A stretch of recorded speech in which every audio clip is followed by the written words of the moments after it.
Despite a personal fireworks use ban in Portland, some still use their own fireworks supply to celebrate the 4th last night.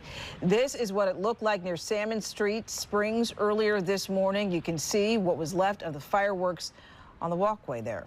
Fox 12's Adrian Thomas is giving us a closer look at the aftermath and some safety tips.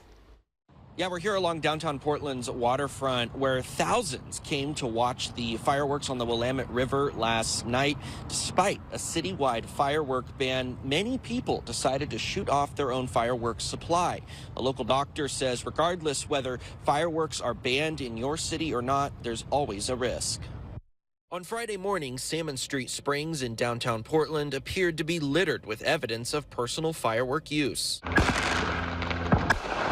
Many across the metro area appearing to ignore local ordinances banning personal firework use or restrictions on airborne fireworks. This video taken the night of July 4th by a Fox 12 photographer in his neighborhood. A spokesperson for OHSU in Portland says that emergency room has several injuries related to fireworks, including 5 hand injuries that needed surgery. Dr. Vicki Sands is an emergency room doctor at Providence, Portland.